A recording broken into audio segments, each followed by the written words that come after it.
the best way to support Theresa May to get the best possible deal for Britain is to let her go into these negotiations with the maximum flexibility, to play her hand carefully and to come out with the best possible deal for Britain. So these Tory MPs making noises off should back off and shut up? Well, I'd urge my colleagues to give the Prime Minister the flexibility she needs to get the best deal for Britain in what will be a very complex negotiation. I don't think this is about negotiations with the Europeans. I think this is about negotiations within your own party. And I think all we're all asking for is, what is the vision? Where do you want to arrive at? What is the objective?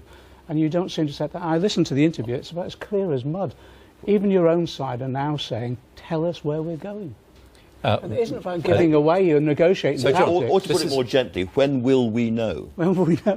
This is a negotiation. We know where we want to end up. Well, we want to end up with the best possible access to European markets for British firms, the products of British workers, and we want. So is that tariff-free access to the single market? We want European workers and European firms to have continued access to the UK's market.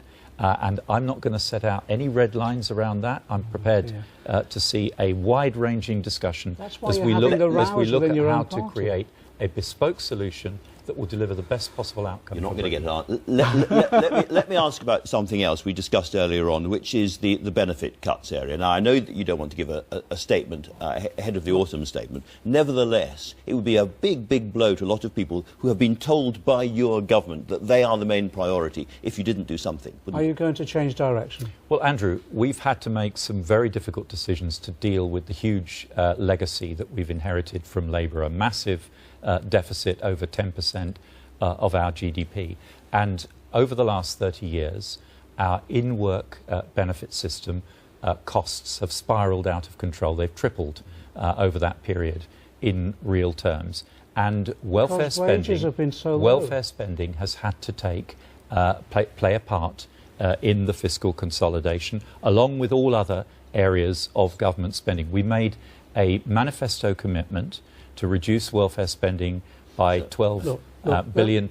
We've made a commitment since that we will not take any further measures to reduce welfare over and above those that have already been announced. This is money coming out of the pockets of doing everything asked of them, trying to get work or in work, looking after their children, contributing to society.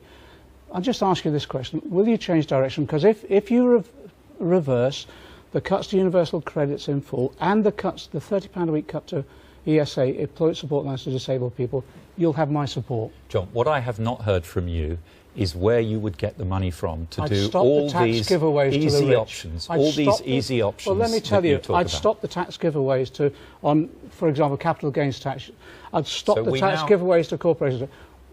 We will support you. We now have the top 10% of taxpayers making a higher contribution to taxation than they did at any time under the last Labour government. The IFS said that top 10%, actually the bottom 10%, have 25 times been hit harder than that top 10%. That's the IFS. I'll tell you what I will not do. Give us the assurance. I'll tell you what I will not do. I will not make Britain an unattractive place for businesses to invest, for businesses to start up and grow, benefits for to foreign investors to bring their capital here. These are people who are working to make our economy well. But given the figures that you've been saying, why is it that he is trusted much more than you guys are over the economy? Why do you think that's been consistently, those percentage figures in the polls has been consistent since 2008 because Labour were in government when the crash happened and we haven't recovered from them. Think you spent too much then? We're overcoming that argument and we will. But look, whatever the discussion is about opinion polls, the actual benefit cuts to people in work and disabled people is more important than party political points. John, we will support you if you reverse it. We've heard all this stuff from Labour before, and we know where this approach gets us. This is not party politics. We can have a bipartisan approach on this.